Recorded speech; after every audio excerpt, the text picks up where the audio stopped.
Hello guys, nakakalungkot na balita na restricted po ako sa ads on Reels. So ipapakita ko po sa inyo kung ano po ang itsura nito. Professional dashboard, then monetization po, then ads on Reels. So ayan guys, meron akong earnings restricted. Na-restrict po ako ni Meta. So check po natin sa policy issue. Ayan, restricted monetization, your ability to earn is limited because Shara Jane confessed to isn't following our partner monetization policy. So, meron ako ditong original content. Ayan. So, ayan po ang sinabi niya. How this affect your page? Page daw. Pero personal po kasi ito. Ayan. We've lost ability to earn more money. So, hindi po siya makita kung anong video ang na-restrict. Then, back po natin. Check po natin dito sa product impact, yung Reels overlay ads. Click po natin to. Then, ayan. Restricted monetization. We've restricted your ability to earn money. Unoriginal content daw. So, ayan. Unoriginal content, Shara Jane confessed to shared content to that our technology detected was unoriginal or repurposed from other sources with limited added value. So, baka po yung mga video na ginawa ko, kasi kumuha po ako ng mga pictures na tapos ginawa ko po siyang video. Galing po yung picture sa Facebook, baka po yun yung dahilan. So, ang gagawin po natin, buburahin po natin yun. I-check po natin isa-isa lahat po ng video natin sa Reels at long video para po makasigurado tayo. Then, ang gagawin ko po, go to policy issue. Then, magre-request po tayo ng panibagong review para dun sa sa mga videos natin. So, mag-a-appeal po tayo. Pero bago po tayo mag-appeal, bago po tayo mag-request ng another review, kailangan po make sure na wala na po yung mga video na naka-copyright or mga video na unoriginal. Make sure din po na kung meron po kayong mga video na nakalagay po na galing po sa TikTok, na may logo po ng TikTok, make sure po na tanggalin nyo na rin po yun para sure po. Kasi ayaw po tagapin ni Meta yung mga ganong video. So, kailangan po tayong mag-double check para po maayos na po yung ating mga monetization. So, i-update ko po kayo after ko po magawa at ma-request. So guys, mag-update tayo. Check natin ulit yung Facebook account natin. Then, punta po tayo dun sa professional dashboard. Check po muna natin yung profile recommendation. Ayan. Sa profile recommendation ko po, meron po akong flag content. So, hindi ko pa po nakikita yon. So, ayan. Unoriginal content. So, kailangan ko po burahin yung flag ko. Kung ano man yun, nahanapin ko po siya ulit. Manage content. Ayan. Review and edit your page information. Page that don't follow our guidelines are not recommendable. So, kailangan ko doon i-review ito.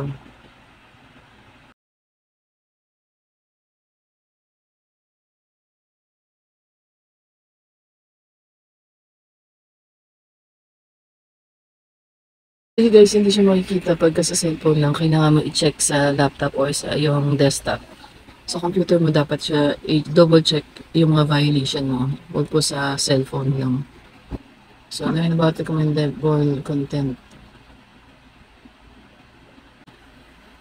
So, yan. Ito yung mga policy. So, kailangan natin i-double check. Hindi pa po ako nagre-request. Kasi, make sure ko po muna na wala akong nakaligtaan. Kasi actually po, yung mga video na noon ko pa na-upload, tapos, na-review po ni Meta na wala naman pong violation. Ngayon, nire-review niya po ulit. Yung na-review niya na po, na nagkaroon po siya ng copyright. So, ingat po tayo dahil mismong si Meta po nakakaligtaan po yung may mga copyright na video. Akala ko nga po okay na yung video ko eh. Kaso lang nag-review ulit si Meta, ayan. Hindi niya inano yung video ko. So, bigyan ko po kayo ulit ng update kapag may pagbabago po sa aking Facebook account. Ito na guys, mag-request na po ako ng panibagong review para po sa aking restriction. So, punta po tayo professional dashboard. Then, punta po tayo monetization. Then, ads on reels. So, ayan, go to policy issue. Dahil nabura ko na po yung mga video na inaakala kong original content. So, magre-request na po tayo. So, ito na yung request another review. So, ayan. Sabi dito, request another review. Your profile has monetization violation that may affect your ability to earn money. If you think we got it wrong, you can request another review. Violations. We'll review your profile for the following monetization violation. Unoriginal content. Shared content that our technology detected was unoriginal or repurposed from other sources with limited added value. So, ayan. Video and event violations will not be reviewed as well as violations not listed above. You can learn more and request another review for videos, events, and other violations in the recent violation section. So, kailangan po natin i-tick mark to. I have read and understand Facebook's rules for monetization. So, request a review. So, ito na. This is it, guys. So, ayan. Review request submitted. A review was requested for Strategy Compressor. You will be notified when the review is complete, usually within 2 to 3 business days. So, ayan. I-close na po natin. So, hihintayin na lang po natin 2 to 3 days, business days daw po. Hello guys, so 3 araw nang nakalipas, hindi tayo na-aprobahan ni Meta. So ang gagawin natin, magre-request po ulit tayo ng panibagong request kay Meta para po ma-review niya po ulit yung ating Facebook account para po mawala na po yung ating restriction. So gagawa po tayo ng panibagong request at sundan niyo po ako kung paano po ako magre-request ng panibagong review kay Meta. So, click po natin yung Facebook account. Click po natin ito. Then, click po natin itong 3 dot. Copy po natin yung link ng ating Facebook. Then, punta po tayo dito sa account status. Screenshot po natin ito. Pag na-screenshot na po natin ito, back po tayo. Back po ulit. Then, click po natin to sa taas yung 3 line. Then, help and support. Support inbox. Your alerts. Screenshot po natin ito. Then, back po ulit. Back. Then, punta po tayo ng professional dashboard. Ayan, screenshot po ulit natin ito. Then, after po nyan, back po ulit. Punta po tayo dito sa report the problem. Continue to report the problem. Ito po, include in report. So, hanapin po natin yung ating profile. So, yung profile ko po kasi ang na-restrict. Yan. Then, ito na po. I-close lang po natin to X. Then, i-upload po natin lahat ng mga in-screenshot natin. So, ito po yung professional dashboard. Upload from phone. Ito po yung your alerts. Then, isa pa. Ito po yung account status. So, ayan po yung tatlong na-screenshot ko kanina. And then, dito po ilalagay po natin yung ating ginawang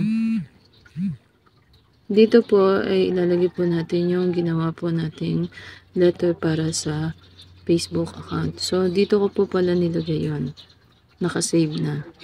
Ayan, restrict po, restriction. So, copy lang po natin to.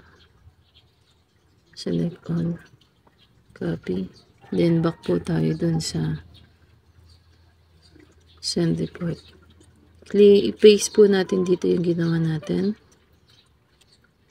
So, ito po yung ating ginawang. So, babasahin po natin kung ano yung nandito.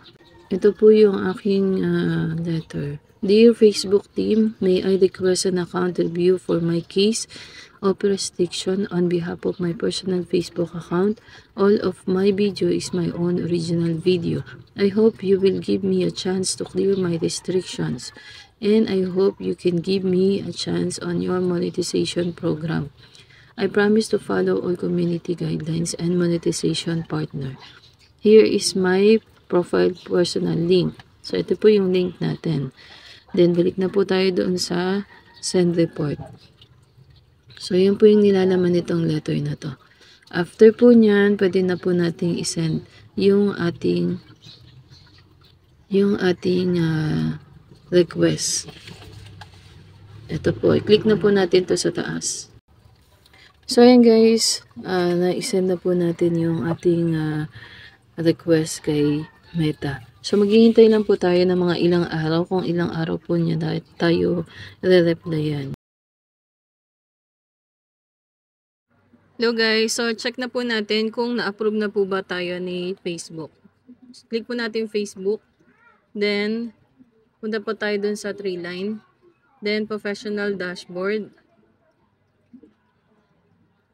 then check po natin sa monetization. Ayan guys, wala na. Punta po tayo sa store. Wala na po yung restriction. Then punta po tayo sa ads on reel. Ayan. Pwede na tayo mag-earn ng money. Back po tayo. Check po natin profile recommendation. Profile status. Ayan guys. Check natin eligibility. Check natin yung star. Ayan. Pwede na tayo mag-earn. Ads on reels. Pwede rin tayo mag-earn na. Ayan. Then, back po tayo. Check po natin yung earn achievement. Ayan. And fans engagement. So, guys, okay na po yung ating Facebook. Na-aprobahan na po tayo ni Meta. So, thank you po.